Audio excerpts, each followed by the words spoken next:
Hello students, welcome to Swami Vivekananda Institute.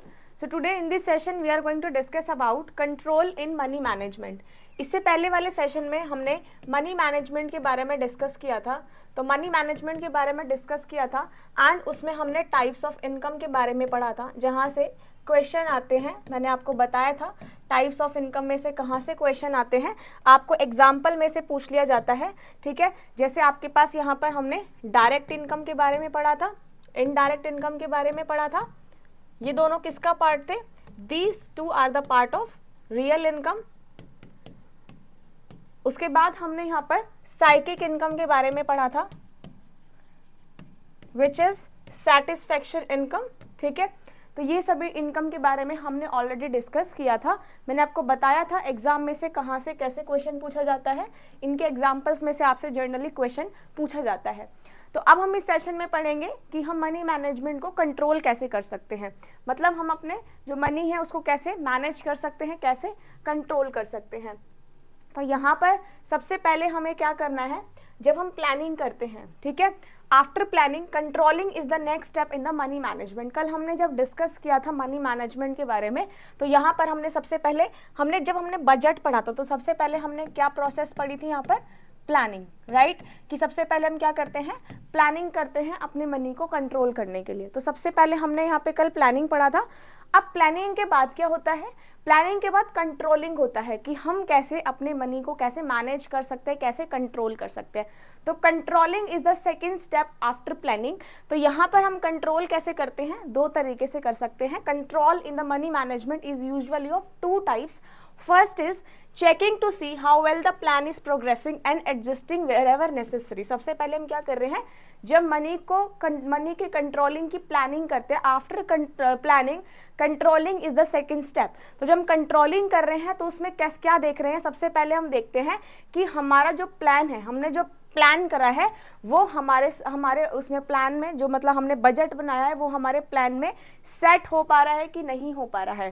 ठीक है, second क्या देखते हैं? Checking is important because it tells how one plans are progressing and where adjustments are required. ठीक है, आप क्या कर रहे हो? सबसे पहले यहाँ पर कल हमने एक बजटिंग के बारे में पढ़ा था, जिसमें हम क्या करते हैं? बजट प्रिपेयर करते हैं।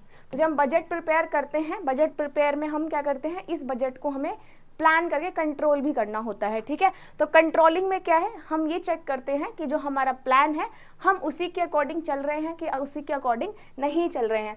तो हम चेकिंग करते हैं, जो कि बहुत ही ज़्यादा इंपॉर्टेंट स्टेप है कि हमने मनी मैनेजमेंट किया है या फिर नहीं किया है। देखिए, पहले हम क्या कर रहे हैं? प्लानिंग कर रहे हैं, फिर उसी को कंट्रोल कर रहे हैं। ठीक है, बजटिंग कर रहे हैं, प्लानिंग कर रहे हैं, कंट्रोलिंग कर रहे हैं, देन उसमें क्या कर रहे हैं? इवैल्यूएट कर रहे हैं, उसको चेक कर रहे हैं, है ना। तो यहाँ पर चेकिंग जो स्टेप है इसको आप यहाँ पे इवैल्यूएशन भी लिख सकते हो, राइट। यहाँ पर हम क्या कर रहे हैं? जो मनी मैनेजमेंट है हम अपना देख रहे हैं कि हमने अपने पैसे को सेव करा है कि नहीं करा है, तो उसमें हम यहाँ पर इवैल्यूएशन टेक्निक भी डाल सकते हैं कि हम उसमें क्या कर रहे हैं? इवैल्यूएट कर रहे हैं, which is very much important step from the money management point of view. Now there are two kinds of check, namely mental and mechanical check. अब यहाँ पर हम चेकिंग जो है वो दो तरीके से कर सकते हैं, एक मेंटल चेक और एक मैकेनिकल चेक। इनमें डिफरेंस क्या है? देखिए, mental check are generally established by breaking the allocation into units which can be related to the actual expenditure। वो किससे रिलेट होती है? आपके एक्चुअल एक्सपेंडिचर से, जो भी आपने सामान खरीदा है, ठीक है, which is your actual expenditure, वो किसके अंडर आता है? मेंटल चेक में आता है। अब यहाँ पे मैकेनिकल चेक कौन सा है? In which you set aside a certain amount of money in the cash to be used for a particular item. देखो, आपने जो चीज़ खरीदा वो मेंटल चेक, और जो आपने सेव करके रखा दैट इज मैकेनिकल चेक। ठीक है, जो आपने सेव करके रखा money in the form of cash कि आप फर्दर कोई उसमें सामान खरीद सको। तो यहाँ पर हम चेकिंग में क्या करते हैं? इधर वी डू मैकेनिकल चेक और इधर वी डू मेंटल चेक। ठीक है, कि हम कोई सामान खरीद रहे हैं या उस कैश को सेव करके अपने फ्यूचर के लिए यूज कर रहे हैं, तो ये है controlling. Now house hold account में क्या आता है? House hold account represent data on the disposal income, spending, saving, depth and financial assets of the house hold, जिसमें आप क्या करते हो? यहाँ पे इनकम को क्या करते हो? सेव करते हो, ठीक है, अपना बचा के रखते हो, अपने फाइनेंशियल उस यूज़ करते हो, ठीक है, अपने गुड्स एंड सर्विसेज को परचेज करने में।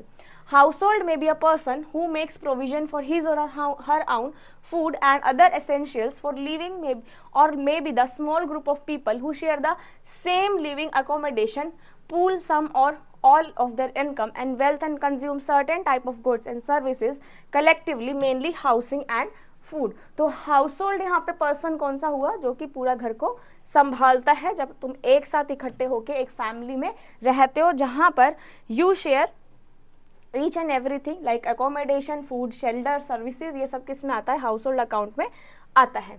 Now coming to the family savings and investment, ठीक है, हम क्या कर रहे हैं, फैमिली सेविंग्स एंड इन्वेस्टमेंट में क्या कर रहे हैं, savings and investments are used interchangeably but there is a difference. Savings और इन्वेस्टमेंट में यहाँ पर क्या डिफरेंस है, ठीक है, देखिए सेविंग का मतलब है the money you don't spend now but keep it for emergencies or for future purchases, whereas investment is an asset or item acquired with the goal of generating income। यहाँ पर saving का मतलब क्या है कि आपने पैसा को सेव करके रखा हुआ है for the future emergencies. But investment में क्या है, इन्वेस्टमेंट एक एसेट है और आइटम है जिसमें आप क्या करते हो, इनकम जनरेट, या फिर किसी चीज़ पे आपने स्पेंड किया मनी, दैट इज इन्वेस्टमेंट, जिसमें आपने मनी को क्या करा, यूटिलाइज करा, यूज करा, वो इन्वेस्टमेंट है। लेकिन सेविंग का मतलब क्या है, ऐसी मनी या जो आप उसको इमरजेंसी में यूज करते हो वो सेविंग है। और यहाँ पे इन्वेस्टमेंट क्या है, जो चीज़ आपने इन्वेस्ट की है, जहाँ पे पैसा आपने यूटिलाइज करा है। तो it is a process of using for your money. Investment can be stock, bond, mutual funds, ठीक है, जो आपने पैसा इन्वेस्ट किया है, पैसा लगाया है कोई चीज़ को खरीदने में, वो इन्वेस्टमेंट है। अब वो किसकी फॉर्म में हो सकते हैं, स्टॉक, बॉन्ड, म्यूचुअल फंड, इन सब की फॉर्म में इन्वेस्टमेंट हो सकती है। Saving means keeping aside a part of your money और other resources for use in future और फॉर फर्दर प्रोडक्शन। सेविंग का मतलब क्या है, आपने कोई चीज़ को सेव करके रखा है for your future money. Savings are important for family to take care of their future needs. Saving बहुत ही ज़्यादा इंपॉर्टेंट है ताकि आप अपने फ्यूचर इमरजेंसीज में उन पैसों को यूज़ कर सको। तो इसलिए बोलते हैं कि मनी मैनेजमेंट हमेशा जो है वो इफेक्टिव होना चाहिए। Savings are also important for any economy to survive and grows as a saving lead to capital formation and accumulation, ठीक है, सेविंग्स बहुत ही ज़्यादा ज़रूरी है। Savings are put to productive use by starting a business or depositing money in banks and financial institution which mobilize public saving and use them for productive use। अगर आप पैसे को सेव करके रखोगे फॉर द फ्यूचर जनरेशन तो आप उसको क्या कर सकते हो, आगे यूटिलाइज भी कर सकते हो। दूसरी चीज़, या तो आप उसको यूज़ करो प्रोडक्टिव तरीके से और आप उसको बैंक में सेव करके भी रख सकते हो ताकि आपको फ्यूचर में किसी भी तरह की प्रॉब्लम ना आए, फ्यूचर में आप उसको यूटिलाइज कर सको। तो savings of a family depend on the ability to save, कितना आपने सेव करा है, एंड विलिंगनेस टू सेव, कितना आपको सेव करना है, ठीक है, कितना आपकी इच्छा है सेव करने की, वो किस पे डिपेंड करता है, आपकी सेविंग्स पे, ठीक है। जब आप फैमिली नीड्स की बात करते हो तो सेविंग्स किस पे डिपेंड करती है कि आपने कितना सेव करा है फ्यूचर के लिए, या फिर आप कितना इच्छुक हो उसका यूज करने के लिए। Higher income families have a higher potential to save compare to low income families. जो हायर इनकम फैमिलीज है उसमें हाई पोटेंशियल होता है कि वो सेव कर सके, and low income families who have little to save after taking care of their basic need. तो it also depend on the family size, family financial condition. अगर हाई फैमिलीज है जिसमें फाइनेंशियल कंडीशन उनके बहुत ही ज़्यादा अच्छे हैं तो वो अपने अकॉर्डिंग इन्वेस्टमेंट करती है और अपने अकॉर्डिंग ही फ्यूचर के लिए यूटिलाइज करती है। तो हाई इनकम फैमिलीज में क्या होता है कि वो हाई पोटेंशियल होता है मनी को सेव करने का, और लो फैमिली में लो पोटेंशियल होता है मनी को सेव करने का for the future uses. Now willingness to save, जब आप सेव करने के लिए इच्छुक हो, विलिंगनेस हो, तो वो किस पे डिपेंड करता है, long term goals of the family. Suppose आपने क्या करा, किसी भी आपको क्या है कि आपको गाड़ी खरीदनी है तो आपने क्या करा, पैसा को सेव किया। तो आपकी इच्छा क्या थी कि हमें गाड़ी खरीदनी है, इसलिए आपने पैसे को क्या करा, सेव करके रखा। तो saving depend on the long term goals, ठीक है, आपके लॉन्ग टर्म गोल्स क्या है, आपकी फैमिली के लॉन्ग टर्म गोल्स क्या है, and how willing they may be sacrifice some luxurious in the present to take care of the future. कि वो प्रेजेंट टाइम में आपने लग्जरी को कैसे सेव करके रख रहे हैं, या वो यूटिलाइज कर रहे हैं या फिर नहीं कर रहे हैं। काफ़ी लोग बहुत ज़्यादा प्रेजेंट में लग्जरी लाइफ में रहना पसंद करते हैं तो वो ज़्यादा इन्वेस्टमेंट करते हैं, बट काफ़ी लोग क्या करते हैं, वो अपनी प्रेजेंट से कॉम्प्रोमाइज़ करते हैं, लग्जरी लाइफ से कॉम्प्रोमाइज़ करते हैं, सो दैट उनको फ्यूचर में किसी भी तरह की प्रॉब्लम फेस करने को ना मिले in the case of emergency situation as well. तो यहाँ पर saving money is not easy, ठीक है, आप सभी को पता है, it is not easy, it takes discipline, planning, corporation and basically hard work on the part of family members, ठीक है। तो यहाँ पे हार्ड वर्क बहुत ही ज़्यादा इंपॉर्टेंट रोल प्ले करता है, right.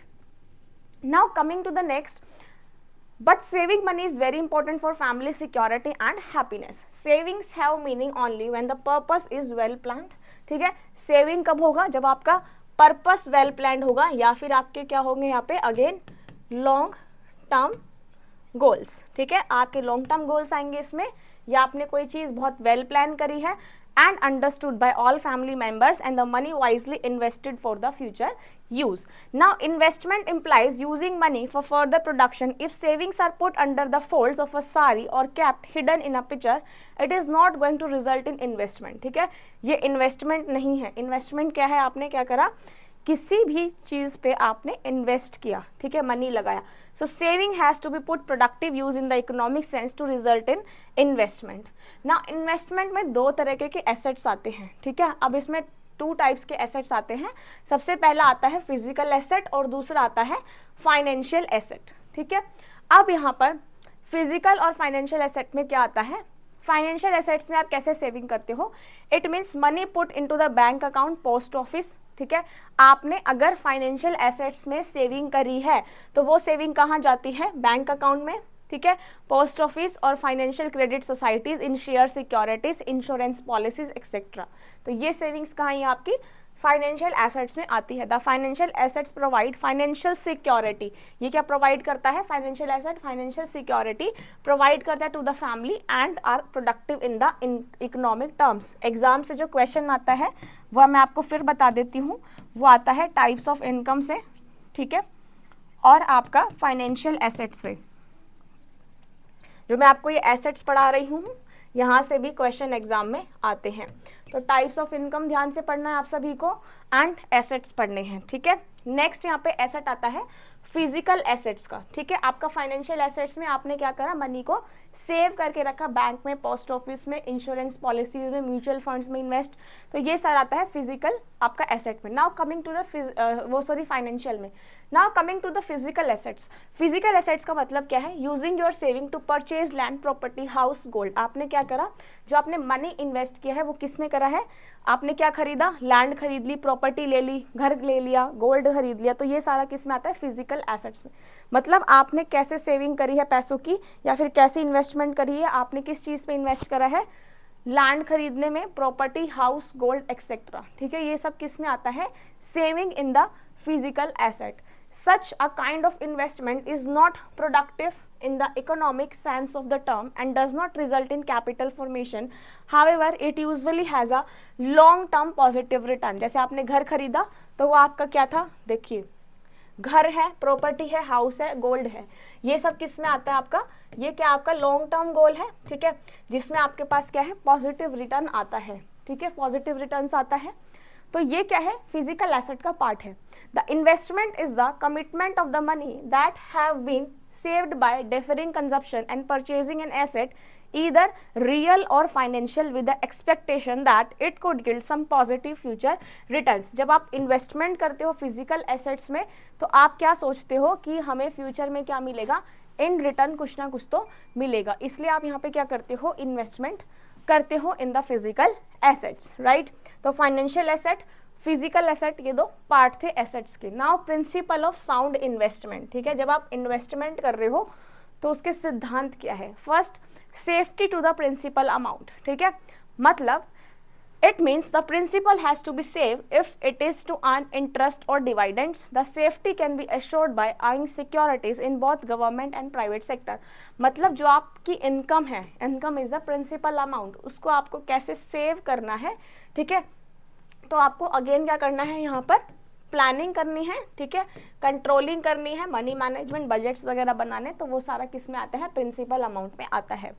Reasonable rate of return, ठीक है, आपने कोई चीज़ परचेज की है तो उसका यहाँ पर हम क्या चेक करते हैं, पॉजिटिव रिटर्न। जैसे घर लिया, जमीन ली, ठीक है, गोल्ड लिया, positive return in the future. तो यहाँ पर the higher the rate of return on an investment the greater the risk, that is the safety of principal and rate of investment are inversely related. मतलब अगर आपका जितना rate of return ज़्यादा होगा उतना ही ज़्यादा क्या होगा, रिस्क होगा। मतलब जो आपका सेफ्टी ऑफ प्रिंसिपल है एंड रेट ऑफ रिटर्न है वो क्या है, आपका इनवर्सली रिलेटेड है। अगर सेफ्टी ऑफ प्रिंसिपल आपका इंक्रीज होगा तो रेट ऑफ रिटर्न डिक्रीज होगा। If rate of return is increase then the safety of principal is decrease. ठीक है, जैसे आपने कोई चीज़ खरीदी, ठीक है, आपने क्या कहा, उसका पॉजिटिव रिटर्न जो है इंक्रीज हो रहा है। मतलब अगर आपने कोई ज़मीन खरीदी तो इन फ्यूचर उसका पॉजिटिव रिटर्न इंक्रीज हुआ, बट यहाँ पर क्या आपका पैसा फिर सेव हुआ, नहीं हुआ ना, तो प्रिंसिपल ऑफ अमाउंट क्या हुआ, डिक्रीज हुआ। ठीक है, तो बोथ आर इनवर्सली रिलेटेड, दोनों क्या है आपस में इनवर्सली रिलेटेड हैं। ठीक है, to some people particularly those depending on the investment as their major source of income, regularity of income is more important than the higher but fluctuating return. ठीक है, now this is determined by the selection of securities. Therefore, before investing money, one should compare the rate of interest and the associated risk under various scheme and option. ठीक है, जब भी आप कहीं पे भी पैसा इन्वेस्ट कर रहे हो तो आप क्या करो, उसका रेट ऑफ इंटरेस्ट देखो कि आपके फ्यूचर के लिए सही रहेगा कि नहीं रहेगा। उसके साथ साथ क्या रिस्क जुड़े हुए हैं, क्या स्कीम्स है, क्या ऑप्शन है। काफ़ी सारे क्या होते हैं, स्कीम्स भी आती है ना, जिसमें आपका पैसा थोड़ा कम भी हो सकता है। तो आपको क्या करना है, जब भी आप किसी चीज़ में इन्वेस्ट कर रहे हो तो आप क्या करो, रेट ऑफ इंटरेस्ट को देखो और उसके साथ साथ जो रिस्क आ सकते हैं, पॉसिबिलिटीज़ जो है वो भी हमें चेक करनी पड़ती है। Now another one is liquidity. ठीक है, अगर मैं यहाँ पर लिक्विडिटी की बात करूँ तो लिक्विडिटी का मीनिंग क्या है, ability to convert the securities into cash without sacrificing the value. ठीक है, हमने क्या करा है, जो भी आपका पैसा सेफ है उसको हम कैश में कन्वर्ट कर लेते हैं। The more liquid and investment is, जितना आप कैश इन्वेस्टमेंट करते हो the higher is its price, or in other words the lower the return to the investor, hence income and liquidity must be balanced। ठीक है, जैसे आपने किसी चीज़ में इन्वेस्ट किया तो आपने क्या करा, EMI पे नहीं लिया, ठीक है, या फिर आपने लोन नहीं लिया, direct in the form of cash आपने इन्वेस्ट कर दिया, तो वो क्या होगा, लिक्विडिटी। तो यहाँ पर लिक्विडिटी, ठीक है, और जो आपकी इनकम है दोनों ही बैलेंस होनी चाहिए when you are talking about an investment. Next, recognition of the effect of the world condition. ठीक है, इसका मतलब क्या है, changes in the business trends will affect both the amount of protection needed, the ease of providing it and the method chosen to provide it. Suppose करो आपके business में क्या आ रहा है, चेंजेस आते रहते हैं। ठीक है, बिजनेस ट्रेंड्स में क्या आते हैं, चेंजेस आते रहते हैं। तो उन्हीं सभी चेंजेस को ध्यान में रखते हुए हमें अपने पैसे को क्या करना चाहिए, सेव करना चाहिए, सिक्योर करना चाहिए। और जब हम इन्वेस्टमेंट कर रहे हैं वो भी हमें किस में देखना चाहिए, हाँ वो किसके बेस पे करना चाहिए, जो भी हमारे ट्रेंड्स चल रहे हैं। ठीक है, जो भी बिजनेस ट्रेंड्स चल रहे हैं उसके अकॉर्डिंग हमें पैसा इन्वेस्ट करना चाहिए। हमेशा आप लॉन्ग टर्म गोल्स को देखो। ठीक है, considering the long time business trend, a family must recognize the effect of their saving on the entire economy. ठीक है, आप क्या करो यहाँ पर सब क्या, आप हमेशा जब भी हम जैसे पैसा इन्वेस्टमेंट की बात करते हैं फॉर द फ्यूचर, तो हम हमेशा लॉन्ग टर्म गोल्स की वहाँ पर बात करते हैं। Their willingness or unwillingness to invest in business enterprises at various stages in the cycle may well have an effect in reducing the extremeness of the cycle। तो यहाँ पर liquidity, balance, income, balance, ठीक है, future के लिए आप देख रहे हो तो प्रेजेंट टाइम में आप देखो बिजनेस में क्या कितना आपका डिफरेंस आ रहा है, क्या ट्रेंड चल रहा है, उसी के बेस पे हम क्या करते हैं, मनी इन्वेस्टमेंट करते हैं। Now easy accessibility and convenience. ठीक है, while choosing an investment option, जब आप इन्वेस्टमेंट ऑप्शन को चूज कर रहे हो for family funds, one must consider the knowledge required for its success. ठीक है, जब आप इन्वेस्टमेंट का कोई मेथड यूज कर रहे हो तो सबसे पहले आप देखो कि आपको उस चीज़ की नॉलेज है कि नहीं है। ठीक है, सपोज करो मैंने एक गाड़ी खरीदी या एक ज़मीन खरीदी, तो मैं देखूंगी ना कि मेरी ये कौन सी मेरे लिए गाड़ी सही रहेगी फ्यूचर के लिए, उसकी रीसेल वैल्यू है या नहीं है, उसका एवरेज कितना है। तो अगर मुझे किसी चीज़ की नॉलेज होगी तभी तो मैं इन्वेस्ट कर पाऊंगी। ऐसा थोड़ी ना है कि मेरे को ये गाड़ी पसंद आई और मैं उठा के ले आई, नहीं। तो जब भी हम किसी चीज़ में इन्वेस्ट करते हैं तो इन्वेस्टमेंट का मतलब है कि हम जब किसी चीज़ में इन्वेस्ट कर रहे हैं तो हमें पता होना चाहिए, उस चीज़ के बारे में प्रॉपर नॉलेज होनी चाहिए। ठीक है, अब मैं अगर मान लो लैंड खरीदूँ, ज़मीन खरीदूँ, तो मैं ऐसे ही थोड़ा ना खरीद लूँ कि मुझे ये ज़मीन पसंद आई है तो वो मेरी हो गई, नहीं। मैं उसके रीसेल वैल्यू देखूंगी, फ्यूचर के लिए पॉजिटिव रिटर्न्स देखूंगी, या फिर मतलब किस जगह पर है, सोसाइटी, लोकेलिटी, ये सब देख के ही तो ना खरीदूंगी मैं। तो इसलिए क्या है यहाँ पर, ये सारी चीज़ जब भी हम किसी चीज़ में इन्वेस्ट करते हैं तो फर्स्टली हमें क्या करना है, हमें देखना है कि हमारी उसमें नॉलेज कितनी है, हम उसमें सक्सेस हो पाएंगे या फिर नहीं। ए फैमिली में choose an investment which might result in loss simply because they did not foresee the problems involve in the management of security और प्रॉपर्टी एक्वायर्ड। काफ़ी बार क्या है, जिसको नॉलेज नहीं होती, ठीक है, वो ऐसे ही इन्वेस्ट कर देता है जिसकी वजह से उनको बहुत ज़्यादा सफ़र करना पड़ता है फ्रॉम द लॉसेस, ठीक है, उनका लॉस बहुत ज़्यादा हो जाता है। तो इसलिए जब भी हम मनी अपना लगा रहे किसी भी चीज़ में तो हमें क्या फोकस करना चाहिए कि हमारे को उस चीज़ की नॉलेज है या फिर नहीं है, ठीक है। Next, investing in needed commodities, हमेशा जो हमें चीज़ चाहिए उसी में ही हमें इन्वेस्ट करना चाहिए, फालतू का पैसा वेस्ट नहीं करना है। The date on which an investment is to mature is important for a family that plans to have funds available for a known future need. तो हमें जब भी किसी भी चीज़ की हमें ज़रूरत है, कोई भी कमोडिटी हमें चाहिए, तो उसी में ही हमें पैसा इन्वेस्ट करना चाहिए। Therefore while investing money family should purchase securities of length and duration so that they mature close to the time of the envisaged needs, example for the child higher education, ठीक है। आपको क्या है, अगर education पे पैसा लगाना है तो ये कोई शॉर्ट टर्म तो है नहीं, अगेन ये क्या आता है हमारे पास, लॉन्ग टर्म आता है। तो यहाँ पर हम किस चीज़ पे पैसा लगा रहे हैं वो हमें बहुत ज़्यादा ज़रूरी है जानना कि हम किस चीज़ पे इन्वेस्ट कर रहे हैं। नाउ टैक्स एफिशिएंसी, ठीक है, टैक्स एफिशिएंसी का मतलब क्या है, investment should be made in those instrument which lead to tax saving, ठीक है, टैक्स सेविंग्स होनी चाहिए जब आप इन्वेस्टमेंट कर रहे हो।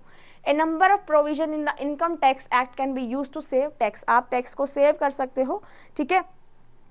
Investment in insurance policies, employment, PF, PPF etc. have built in tax rebates with a specific ceiling limit. Next यहाँ पे आफ्टर इन्वेस्टमेंट सर्विस, ठीक है, आपने क्या करा, इन्वेस्टमेंट के बाद while selecting a investment customer care और customer service must be critical decision making factor, ठीक है। जब आप इन्वेस्ट कर रहे हो तो यहाँ पे कस्टमर केयर और कस्टमर सर्विसेज जो है वो बहुत ही ज़्यादा क्या करते हैं, आपका जैसे डिसीजन मेकिंग जो फैक्टर है ये आपका बहुत ही ज़्यादा इंपॉर्टेंट होता है। Now good customers care include easy and cashability of securities, good आपके अच्छे कम्युनिकेशन नेटवर्क्स होने चाहिए किसी से जब जहाँ पर आप पैसा इन्वेस्ट कर रहे हो। टाइमली डिस्पैच ऑफ इंटरेस्ट, ठीक है, आपका टाइमली आपका क्या होना चाहिए, वो प्रोडक्ट आना चाहिए। डिवाइडेड वारंट्स आने चाहिए, गारंटी वारंटी कार्ड्स आते हैं।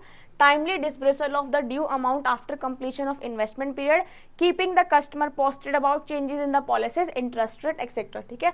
जैसे आपने क्या करा, बैंक में पैसा डाला तो बैंक क्या करता है, आपको टाइम टू टाइम यहाँ पर आपको पॉलिसीज इंटरेस्ट रेट बताता रहता है ना।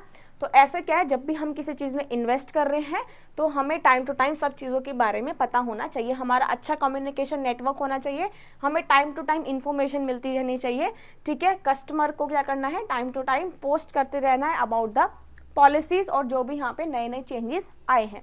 Customer friendly company provides the needed support and protection to the investor as when required. जो हमने यहाँ पे कस्टमर पॉलिसीज पढ़ी थी कि हमें कस्टमर्स को प्रॉपर्ली अपडेट करना चाहिए, उनको सपोर्ट करना चाहिए जब भी उन्होंने किसी चीज़ में इन्वेस्टमेंट, जैसे गाड़ी में आप इन्वेस्टमेंट करते हो ना, तो वहाँ पर क्या आपको जहाँ से आपने गाड़ी खरीदी वो आपको time to time about the new policies, ठीक है, सब आपको गाइड करते रहते हैं इंटरेस्ट रेट वगैरह के बारे में। Now coming to the tax implications, ठीक है, जो आपका टैक्स लगता है, टैक्स इम्प्लीकेशन का मतलब क्या है, implication of taxation is a critical concern in the country like India. India में जो आप टैक्स लगाते हो वो बहुत ही ज़्यादा कंसर्न है because there are number of problems क्या है, taxes are the main source of income for the government. Government के लिए मेन सोर्स क्या है, जो गवर्नमेंट टैक्स लगाती है हर चीज़ पे, तो गवर्नमेंट के लिए वो क्या है, सोर्स ऑफ इनकम है, ठीक है। Taxes imposed by the government on seller, purchaser, firm, companies and individual. Government in सब पे क्या करती है, टैक्स इम्पोज करती है। Different type of taxes collected by the government from general public and businessman which is used for the economic welfare and development. तो जो government tax लगाती है वो क्या है, गवर्नमेंट के लिए सोर्स ऑफ इनकम है, चाहे वो आपका पब्लिक पे लग रहा हो, ठीक है, बिजनेसमैन पे लग रहा हो, सेलर पे हो, परचेजर पे हो, फर्म पे हो, किसी कंपनी पे हो, ठीक है। Tax are divided into the main categories, एक डायरेक्ट टैक्स आता है, एक इनडायरेक्ट टैक्स होता है। दो तरह के टैक्स आते हैं, एक डायरेक्ट एक indirect. Different tax are imposed by the central and the state government for different purpose, such as to reduce the unequal distribution of income in societies, to raise the economy. different तरह के यहाँ पर taxes लगते हैं, depend on the कि कहाँ पर आपका टैक्स लग रहा है by the state and central government. Now human resource management. देखिए ह्यूमन रिसोर्स मैनेजमेंट का क्या मतलब है. It is a function within an organization which focus mainly on the recruitment of management and providing guidelines to the manpower in the company. जो recruitment करता है HR management जिसको आप बोलते हो, वो recruit करता है employees को, ठीक है, कुछ guidelines provide करता है. It is a function of the company and organization which deals with the concern that are related to the staff of the company in terms of hiring के लिए compensation, उनकी salaries जो बनती है, that is also come under the human resource management department. उनके employ का performance, उनकी safety, wellness, benefit, motivation and training, ये सब किस में आता है, HR डिपार्टमेंट का फंक्शन है. जो ह्यूमन रिसोर्स डेवलपमेंट आपका ह्यूमन रिसोर्स जो डिपार्टमेंट होता है, वो उसका फंक्शन क्या है, एम्प्लॉय को हायर करना, उनका कंपनसेशन देखना, उनकी परफॉर्मेंस चेक करना, उनकी सेफ्टी, वेलनेस, बेनिफिट्स, मोटिवेशन, उनको ट्रेनिंग देना, वो सभी किसका पार्ट होता है, HR का पार्ट होता है. Human resource management is also a pre-mediated approach to manage people and the work culture. An efficient human resource management enables the workforce or organization to contribute efficiently and effectively towards the overall achievement of a company goal. तो वो किसके लिए responsible होते हैं, जब वो employ की performance, safety को चेक कर पाएंगे, तभी तो वो कंपनी के गोल्स और ऑब्जेक्टिव को अचीव कर पाएंगे. जैसे हमने यहाँ पर हमने क्या पढ़ा था, हाइजीन थ्योरी पढ़ा था, है ना. जब हमने यहाँ पर हाइजीन मेंटेनेंस थ्योरी पढ़ी थी, तो वहां पे उस हाइजीन मेंटेनेंस थ्योरी में क्या था, मोटिवेशन प्लस जो आप पेमेंट कर रहे हो, है ना. तो वहां पे क्या था कि इन्वायरमेंट अच्छा होना चाहिए. कभी हाई मोटिवेशन रहता है तो लो हाइजीन रहता है, हाई हाइजीन रहता है तो लो मोटिवेशन. तो that particular depend on the environment in which you are working. तो वहाँ पे HR डिपार्टमेंट का बहुत बड़ा रोल प्ले होता है कि यहाँ पर कंपनी के गोल्स और ऑब्जेक्टिव्स क्या है, कंपनी के गोल्स और ऑब्जेक्टिव्स के साथ साथ वहाँ पे एम्प्लॉयज़ कैसे काम कर रहा है, उनकी परफॉर्मेंस क्या है, उनकी सेफ्टी क्या है, ये सब किसका फंक्शन होता है, ह्यूमन रिसोर्स का फंक्शन होता है. The traditional method of human resource management involve in plan exploitation of staff को चेक करना, ठीक है. It includes आपका human resource has an important role to play in the equipping organization to meet the challenges of expanding and increasingly competitive sector. जो भी company के goals objectives हैं वो अचीव करना, जो भी उनके सामने चैलेंजेस आए हैं, जैसे आपके प्रोजेक्ट्स आते रहते हैं नए नए, तो वो भी क्या करता है, ह्यूमन रिसोर्स जो आपका डिपार्टमेंट होता है वो ये सभी चीज़ें प्लान करता है. कितने यहाँ पर स्टाफ मेंबर्स रखने हैं, ठीक है, किनको कॉन्ट्रैक्ट बेस पे रखना है, क्या क्या उनकी प्रोफाइल में चेंजेस करने हैं, कैसे उनकी सेफ्टी करनी है, क्या उनका कंपनसेशन रखना है, ये सब किसका फंक्शन होता है, ह्यूमन रिसोर्स मैनेजमेंट का फंक्शन होता है. All the function of HRM are correlated with the objectives of HRM. For example, personal objective is sought to be realized through function like the core, remuneration, assessment, etc. ये सब क्या करते हैं, यहाँ पर असेसमेंट प्रोवाइड करते हैं. Now human resource management is a provision of leadership and direction of people in their working or employment relationship. ठीक है, आपका यहाँ पर एम्प्लॉयज के साथ कैसा रिलेशन है, कैसे आप वर्किंग कंडीशन में काम कर रहे हैं. So HRM is effective use of human resources and organization through the management of people related activities. Again HRM is ये सारी आपकी definition है, ठीक है. HRM is a set of organization activity directed at attracting, developing and maintaining an effective workforce. HRM is a series of decision that affect the relationship between employee and employer. कि आपका यहाँ पर relation कैसा है employees के साथ, आप उसके लिए कितना ज़्यादा आप उनके लिए कितना ज़्यादा अवेलेबल रहते हैं.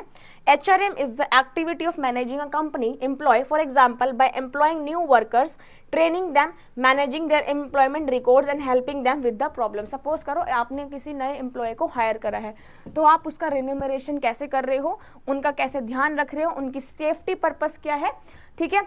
दूसरा, आप उनको कैसे हेल्प कर रहे हो, कैसे ट्रेनिंग प्रोवाइड कर रहे हो, और ट्रेनिंग के साथ साथ आप उनकी प्रॉब्लम्स को कैसे सॉर्ट आउट कर रहे हो. सो आई होप आपको ये सेशन अच्छा लगा होगा. फटाफट से सेशन को लाइक, शेयर एंड सब्सक्राइब जरूर करना.